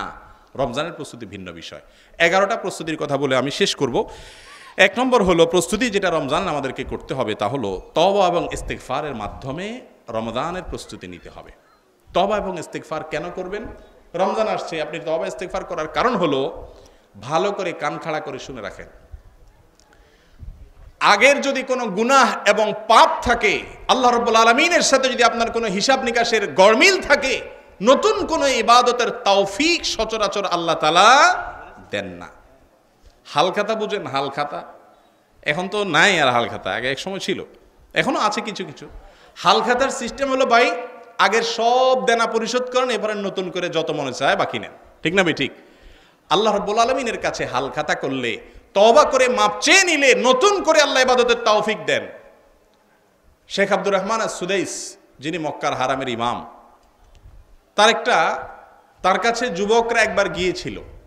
একদল যুবক গিয়ে বলল যে, উস্তাদ শেখ, আমরা প্রতি বছর রমজান আসার আগে খুব চেষ্টা করি, এইম নেই যে এবার রমজানটা একটু ভিন্নভাবে কাটাবো। কত রমজানই চলে যায়, অথচ আমি গুনাহ মাফ করতে পারি না, ইবাদত করে তৃপ্তি পাই না, হেলায় হারিয়ে ফেলি, দেখতে দেখতে রমজান চলে যায়, শেষের দিকে এসে হায় উতাস করি, এভাবে গোটা জীবন গেছে।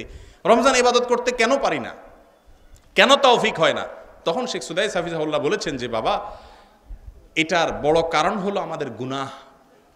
গুনাহের কারণে যখন আল্লাহর রহমত থেকে মানুষ দূরে সরে যায়, আল্লাহর ইবাদত করার তৌফিক তার হয় না।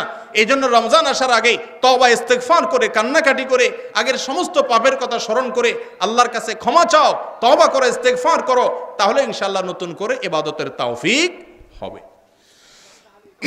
এজন্য রমজান আসার আগে তওবা ইস্তেগফার করে রমজান ইবাদতের তৌফিক আমরা কামনা করব। 1।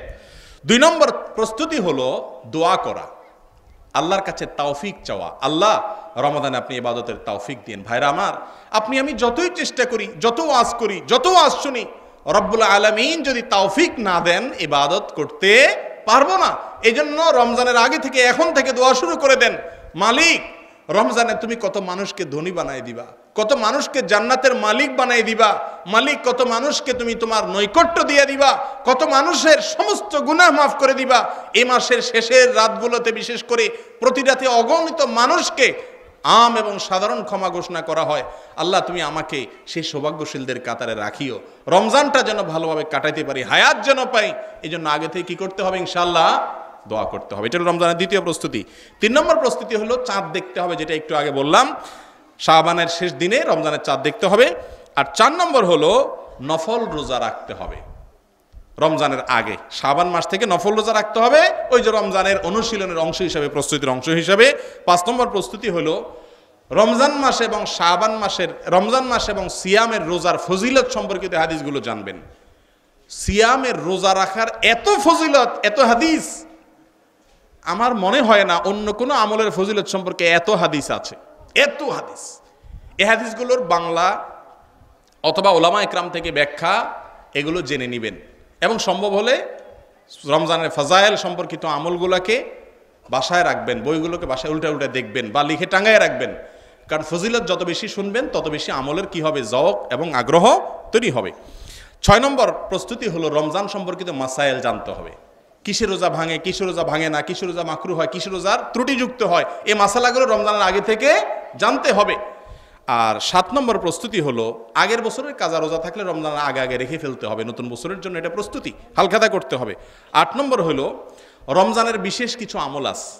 আমাদের একটা বক্তব্য ইউটিউবে আছে এবং বিভিন্ন পত্রিকাও ছাপছে, গুগলে সার্চ দিলে পাবেন, মাহে রমজানের 20 আমল লিখে দিলে আসবে। আমরা কোরআন হাদিস থেকে ঘেটে রমজান মাসের 20টা আমল সেখানে তুলে ধরার চেষ্টা করেছি। এই আমলগুলো যদি আপনি জানা থাকে তাহলে আমল করতে পারবেন, আর না হলে শুধুমাত্র রমজান মাসে 2টা আমল। রমজান মাস মানে 2টা না 4টা আমল বাঙালির। 1 ইফতার খাওয়া, 2 সাহরি করা, 3 তারাবি পড়া, 4 রোজা রাখা। বাস রমজানের কয় আমল? বাঙালির রমজানের 4 আমল। অথচ গোটা রমজানে নবী করিম সাল্লাল্লাহু আলাইহি সাল্লাম এত আমল করতেন। কানা ইয়াজতাহিদু ফিহি মা লা ইয়াজতাহিদু ফি গায়রি। সহিহ বুখারীর হাদিস।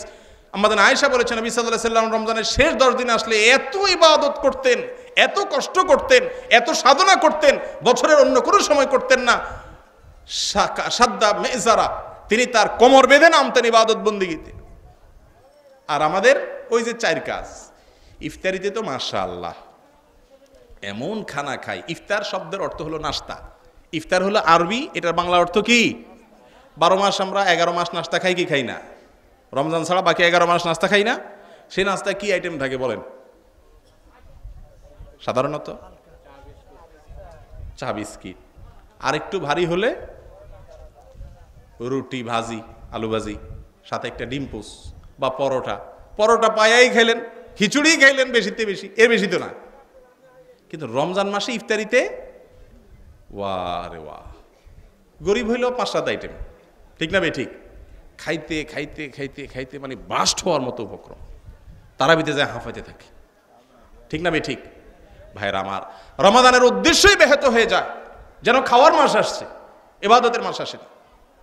এই জন্য রমাদান মাসের প্রস্তুতির অংশ হিসেবে রমজানের কি কি আমল আছে সেগুলোর তালিকা জানতে হবে, যাতে সেগুলো করা যায়। শুধুমাত্র ইফতার, সাহারি, তারাবি আর রোজার নাম রমাদান না, এর বাইরে আরো বহু আমল আছে, সে আমলগুলো করতে হবে।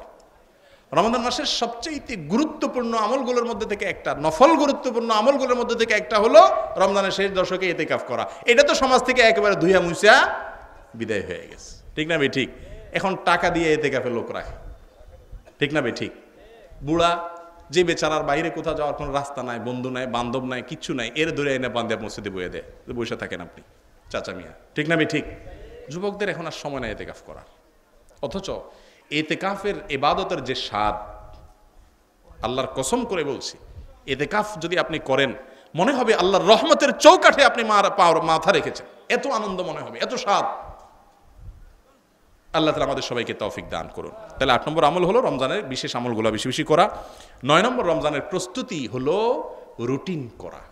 আগে থেকে রুটিন করতে হবে যে আমি এবার রমজানে কোরআনে কারিমে 1 খতম দিতে হলে প্রতিদিন 1 পারা করে পড়তে হবে। কোন টাইমটা পড়বো, কোন টাইমটাতে আমার কোনো ঝামেলা নাই সেটা ফিক্স করতে হবে, রুটিন বানাইতে হবে।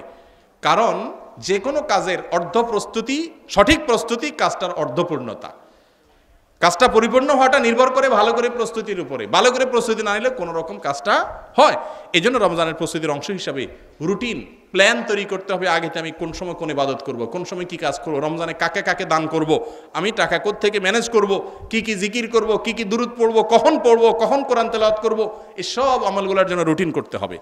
10 নম্বর প্রস্তুতি হলো গত বছরের দিকে নজর দিতে হবে। গত বছর বা তার আগে যে রমজানগুলো গেছে প্রতি বছরই এমনি ইবাদত করবো, কিন্তু দেখতে দেখতে পার হয়ে যায়। তাহলে আগের বছরগুলোতে আমার রমজানের ইবাদত নষ্ট হওয়ার জন্য কি কি কারণ আছে সেগুলো বাইর করতে হবে। যেমন ফেসবুকের কারণে পারি নাই কোরআন তেলাওয়াত করে খতম দিতে, ইউটিউবের জন্য পারি নাই, খেলার জন্য পারি নাই, বিশ্বপাপ অমুক তমুক অনেক খেলা টেলা হয় অনেক সময় রমজান উপলক্ষে, এগুলোর জন্য পারি নাই, অমুক বন্ধের আড্ডার জন্য পারি নাই, কিসের জন্য পারি না এটা চিহ্নিত করে ওইটা থেকে দূরে সরতে হবে। আমি সৌদি আরবে দেখেছি অনেক দিনদার মানুষকে, তারা তো আমাদের মধ্যে তো ফেসবুকে তারা অ্যাক্টিভ না, হোয়াটসঅ্যাপে অ্যাক্টিভ, টুইটারে অ্যাক্টিভ। তো টুইটার এবং হোয়াটসঅ্যাপ মোবাইল থেকে উড়াই দেয়, রমজান আসলে উড়াই দেয়া বুঝছেন তো, আনইনস্টল করে দেয়, পুরো অ্যাপই গায়েব, যে এই মাসে অন্তত রাখবো না আল্লাহর ইবাদতের জন্য। এরকম হিম্মত আছে যুবক ভাইরা? আসতে বলে, কারণ ধরা খাইলে আরেক মুসিবত। জোরে চিল্লায় লাভ নাই ভাই। আল্লাহ রাব্বুল আলামিনকে হাজির রেখে বলেন এবং নিয়ত করেন, সিরিয়াসলি বলতেছি, নিয়ত করেন যাদের ফেসবুকের এডিকশন আছে রমজানের আগে একেবারে পুরো অ্যাপটা আনইনস্টল করে দেন, আবার ঈদের পরে দেখা যাবে। আপাতত 1 মাস আর এই নেশা যাতে ওই যে স্ক্রল এন্ডিং নেই, যার কোনো আতাইতে থাকে মনে হয় যে কি হারাই গেছে, এই নেশা যেন না আসে, ইবাদত যেন করা যায়। চেষ্টা করা যাবে তো ইনশাআল্লাহ। আল্লাহ আমাদের সবাইকে তৌফিক দান করুন। তাইলে আগের বছর রমজানের জন্য বাধা কি ছিল সেগুলো দেখে বের করে সেটা দূর করতে হবে। 11 নম্বর আমল হলো ওই যে শাবানের আমল প্রসঙ্গে বলেছিলাম, হিংসা এবং শিরক, ডেঞ্জারাস দুইটা বিষয়। শিরক এমন একটা জিনিস, এটার মধ্যে কেউ লিপ্ত হলে আল্লাহ তাআলা তাকে দুনিয়াতেও সাধারণ ক্ষমা দেন না, আর তওবা ছাড়া মরলে আখিরাতেও আল্লাহ তাকে মাফ। ইন্নাল্লাহা লা ইয়াগফিরু আন ইউশরাকা বিহি ওয়া ইয়াগফিরু মা দুনা যালিকা লিমান ইয়াশা। শিরকের অপরাধ করে কেউ মারা গেলে আল্লাহ তাআলা সেটা মাফ করেন না যদি তওবা ছাড়া মারা যায়। আর শিরক ছাড়া বাকি যত অপরাধ আছে আল্লাহ তাআলা যাকে ইচ্ছা তাকে চাইলে কি করে দেন? মাফ করে দেন। এত ডেঞ্জারাস বিষয় শিরক। এর অপরাধ যদি কেউ করে রমজান মাসে আল্লাহর সাধারণ ক্ষমার আওতায় তারা পড়ে। এই জন্য রমজানের প্রস্তুতির অংশ হিসাবে অন্তর থেকে শিরক থেকে পবিত্র করতে হবে, আর হিংসা থেকে পবিত্র করতে হবে। হিংসা বুঝেন তো কাকে বলে? হ্যাঁ, হিংসা মানে হলো কারোর কোনো ভালো দেখার পরে মনের ভিতরে যদি চিনচিন করে জ্বলে, এটার নাম কি? হিংসা। এটা হয় কি হয় না আমাদের? আরে ও তো উঠে গেল আকাশে, আরে ধরাই তো আর তো ধরে রাখা গেল না, তো ওর কেন হলো? অমুকের ছেলেটা আপনার গোল্ডেন A+ পাইছে, GPA 5 পাইছে, হান পাইছে, তান পাইছে, আমারটা পাইলো না, ও কেন পাইলো, ও পাইলো কেন? এই সংবাদ শোনার পরে চিনচিন করে জ্বলে, আছে না নেই?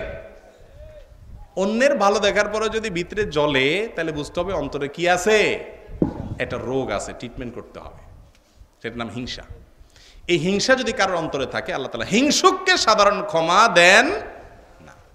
এই জন্য কারোর ভালো দেখার পরে আরো দোয়া করতে হবে, আল্লাহ তারা আরো দেখ। মন থেকে দোয়া আসবে না, মুখ থেকে করবেন, তাহলে নফসের উপরে কি হবে? প্রেসার হবে। আল্লাহ ওর ছেলে GPA 5 পাইছে, আল্লাহ ওর ছেলে যেন বুয়েটে চান্স পায়, আল্লাহ। মন থেকে আসবে না, নফসে করবো না, খবরদার ও শেষ হয়ে যাক, আমারটা পাইলো না কেন। নফসরে টাইট করার জন্য বলবেন, মুখ দিয়া বলবেন, মুখে না আসলো আল্লাহ ওরে বুয়েটে দেন, মুখ দিয়া বললে দেখবেন নফস আস্তে দমে যাবে। কই আরে মুখে তো আমার কথা মতো চলে না। কথা কি বুঝাইতে পারছি ভাইরা আমার? হিংসা রাখা যাবে না, কারোর কল্যাণ দেখে হিংসা রাখা, কারোর ভালো দেখার পরে আল্লাহর কাছে দোয়া করতে হবে, আল্লাহ তাকে দিছো আরো দাও, সাথে আমাকে একটু দিও। এটা হিংসা হবে না। তাকে দিছে আল্লাহ আরো দেখ, আমাকেও আল্লাহ তাআলা দেখ, এটা কি হবে না? হিংসা হবে না, এটা জায়েজ আছে ইনশাআল্লাহ।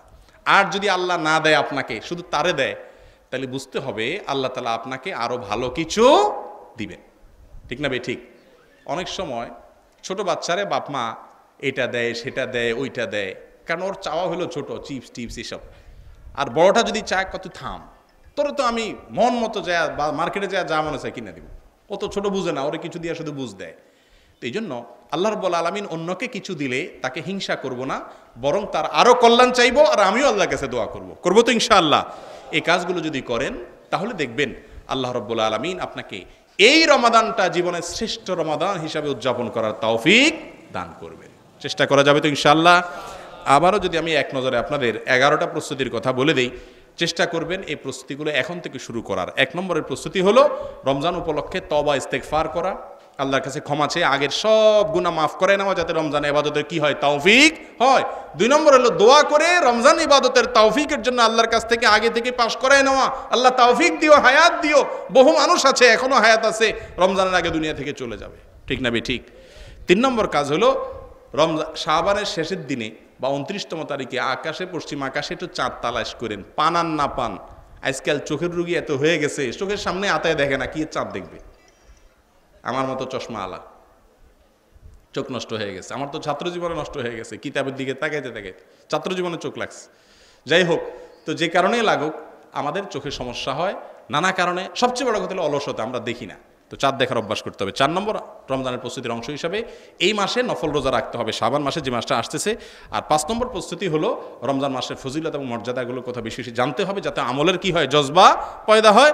6 নম্বর হলো রমজান সম্পর্কিত মাসাইলগুলো আগে ভাগে জানতে হবে।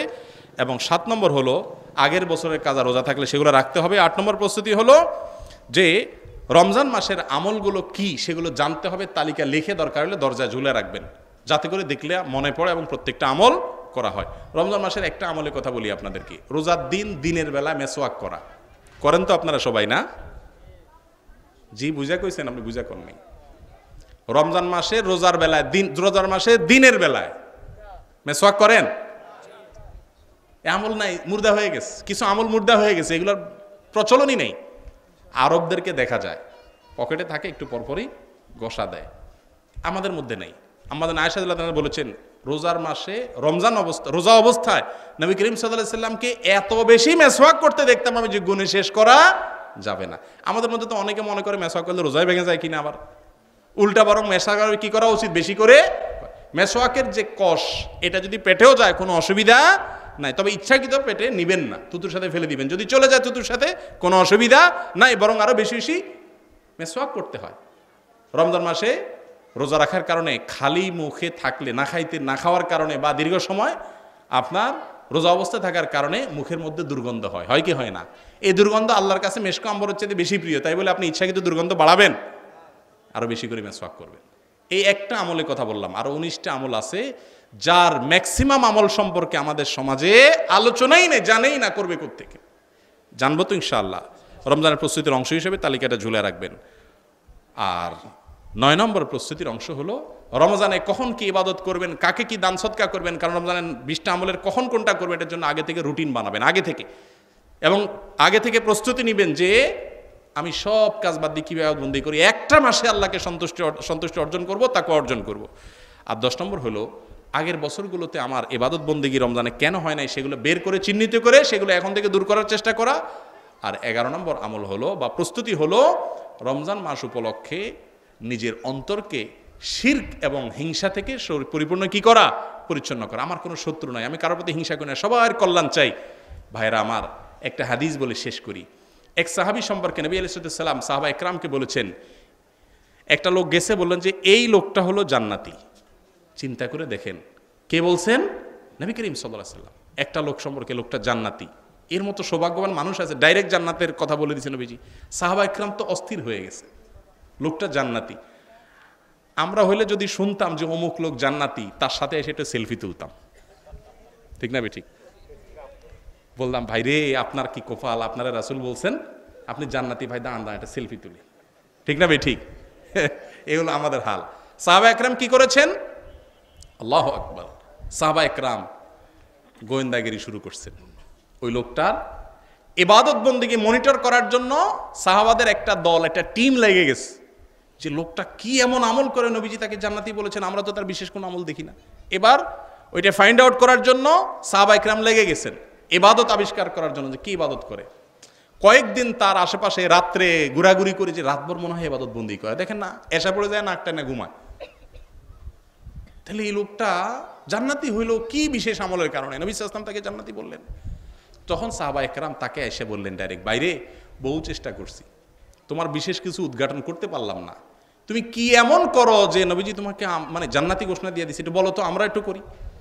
তখন ওই যে সাহাবারা তো সেলফি তুলতে চান না, ওনার আমল করার জন্য পাগল ছিলেন। আমাদের আমলের ঠিক ঠিকানা নেই, হুজুরের সাথে সেলফি তুলবো, ঠিক না ভাই? ঠিক শর্টকাট রাস্তা, আল্লাহকে দেখাই দিব, আল্লাহ এই যে জাহান্নামে দিবা, অমুক মৌলবীর সাথে সেলফি আছে, 30টা মৌলবীর সাথে আমার সেলফি আছে।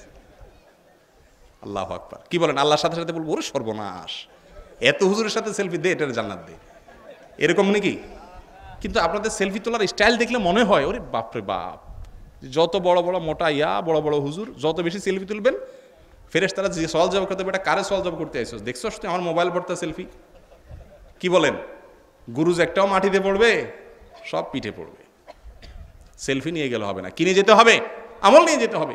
তো সাহাবা ইকরাম ওই সাহাবীর সাথে সেলফি, তখন তো মোবাইল ছিল না, সেলফি তুলবে কোত্থেকে? যাই হোক, যদি থাকতো সাহাবা ইকরাম তুলতেন না, তাদের চরিত্রটা ছিল না, আমলের জন্য অস্থির। বলো যে ভাই বলো কি এমন আমল করো যে তোমাকে রাসূল আকরাম সাল্লাল্লাহু আলাইহি ওয়াসাল্লাম জান্নাতি ঘোষণা দিয়েছে, বলো আমাদেরকে।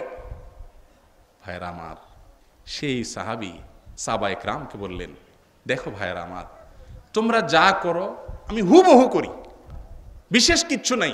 আমি যে অনেক নফল দান করি, রাতভর আমি নফল নামাজ পড়ি, দিনভর নফল রোজা অনবরত রাখি, এরকম কিচ্ছু না। কোরআন হাদিসে যে আমলগুলোর কথা বলা আছে তোমরাও করো, আমিও করি, বিশেষ কিচ্ছু নাই আল্লাহর কসম আমার মধ্যে। তবে একটা জিনিস আছে, আমার মনে হয় ওই কারণে নবী সাল্লাল্লাহু আলাইহি ওয়াসাল্লাম আমাকে সুসংবাদ দিয়েছেন। বলে বলো তাড়াতাড়ি কি সেই জিনিসটা, বলো, সেটাই তো জানতে চাচ্ছি। তখন সাহাবী বলেন, ভাইরা আমার, আমি প্রতিদিন বা সব সময় খেয়াল করি আমার এই অন্তরে আল্লাহর জমিনে কোনো মানুষের প্রতি কোনো শত্রুতা, বিদ্বেষ, হিংসা এগুলো আছে কিনা। তো আমি দেখি না, কারোর প্রতি কেউ যদি গালিও দেয়, ক্ষতিও করে, আমার শত্রুতাও করে, আমি আমার মনটাকে ফ্রেশ করে ফেলাই, একদম মাফ করে দেই, আমি কোনো শত্রু রাখি না। আরে আল্লাহ যদি আমাকে জান্নাতে দেয় এগুলো আমার কি আসবে যাবে, আর আল্লাহ যদি জাহান্নামে দেয় এগুলা তো নাথিং, এর চাইতে অনেক ডেঞ্জারাস ক্ষতি আমার অপেক্ষা করতেছে। এসব চিন্তা করে আমি সবাইকে মাফ করে দেই। কারোর উন্নতি দেখলে হিংসা করি না, আল্লাহ ওরা আরো দেখ, আমার তো টার্গেট জান্নাত, আমার এগুলোর কম্পিটিশন নাই। কারোর প্রতি আমার অন্তরে হিংসা নাই, অন্তরটাকে পরিচ্ছন্ন রাখি। এই একটা কারণে নবী সাল্লাল্লাহু আলাইহি ওয়াসাল্লাম আমাকে কি দিয়েছেন? সুসংবাদ দিয়েছেন। তাহলে বোঝা গেল অন্তরকে পরিচ্ছন্ন করা অনেক বড় একটা বিষয়। করবেন তো ইনশাআল্লাহ? আমরা তো ইয়া বড় দাড়ি, ইয়া বড় জুব্বা, ইয়া বড় পাগড়ি, ইয়া নামাজ, ইয়া দান সদকা, এত বড় তসবিহ, কোরআন পড়তে পড়তে পাতা ছিঁড়ে ফেলাইতেছি, মাশাআল্লাহ, কিন্তু বুক ভর্তি হিংসা, ঠিক না বে ঠিক? হুজুর হলে আর একটু বেশি হয় অনেক সময়। এক মাহফিলে হুজুর ওই হুজুরের গোষ্ঠী উদ্ধার করে, আরেক হুজুর এসে তার গোষ্ঠী উদ্ধার করে। আবার ভক্তরা প্রশ্ন দিয়ে দেয় যাতে বিরুদ্ধ পার্টির গোষ্ঠী উদ্ধার করে, আরেক ভক্তরা আরেক হুজুর আনায়া ওই আগের হুজুরের গোষ্ঠী উদ্ধার করে। জান্নাতি হওয়ার লক্ষণ না এগুলা? ভাইরা আমার, অন্তরকে সাফ করবেন তো ইনশাআল্লাহ? আমি নিয়ত করতেছি, আপনারাও নিয়ত করেন, আমাদের কোনো শত্রু থাকবে না। সকল শত্রুকে আমরা আল্লাহকে সন্তুষ্টি করার জন্য মাফ করে দিব, অন্তরকে হিংসামুক্ত করব, কারণ উন্নতি দেখা হিংসা করব না, বরং তার জন্য আরো দোয়া করে দিব, আল্লাহ তাআলা আরো দেখ। আল্লাহ তাকে দিলে আমার কোনো ক্ষতি আছে? কোনো ক্ষতি নাই। তাকে দিয়েছে কে? আল্লাহ। যে আল্লাহ দিয়েছেন, যদি আমি হিংসা করি তাহলে আল্লাহর ফয়সালার বিরুদ্ধে আমি কেমন জানি অবস্থান নিয়েছি, যেটা আল্লাহর বিরুদ্ধে বিদ্রোহের শামিল। আপনারা কি জানেন সৃষ্টি জগতে সর্বপ্রথম অপরাধ কোনটা হয়েছে? জানেন? জেনা, সুদ, ঘুষ, বাবা মার অবাধ্যতা, নামাজ তরক করা, রোজা ভেঙে ফেলা, যাকাত না দেওয়া, যত কবিরা গুনাহ আছে, আল্লাহর সৃষ্টি জগতে সর্বপ্রথম অপরাধ কোনটা ছিল জানেন? হিংসা, হাসাদ। ইবলিসের মনে আগে হাসাদ আসছে, হিংসা আসছে। কি মাটির তৈরি আদমরে আমার সিজদা করা লাগবে, কি আসছে অন্তরে আগে? খালাকতাহু মিন তিন, খালাকতানি মিন নার ওয়া খালাকতাহু মিন তিন। আল্লাহ আমাকে তো আগুন থেকে সৃষ্টি করছে, আগুন তো দাউ দাউ করে উপরের দিকে জ্বলে, আর মাটি, মাটি তো সে মাটি নিচে পড়ে থাকে। এই জন্য তার অন্তরে আগে কি আসছে?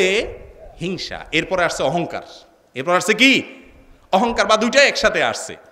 তাহলে হিংসা থেকে ইবলিস হয়েছে, আর সেই হিংসা না থাকার কারণে ওই সাহাবী জান্নাতি হয়েছে। অন্তরকে সাফ করবেন তো ইনশাআল্লাহ। ইমানদারের গুণাবলী নাই ভাই। আজ আমার ইচ্ছা ছিল ইমানদারের গুণাবলী নিয়ে কথা বলা আজকে, কিন্তু সময়ও নাই, অনেক সময় হয়ে গেছে, রাত গভীর হয়েছে, আজকে আর না। আল্লাহ তৌফিক দিলে অন্য কোথাও বা অন্য কোনো সময় বা ইমানদারের সিফাত উল্লেখ করবো। এগুলো নাই এখন আমাদের মধ্যে।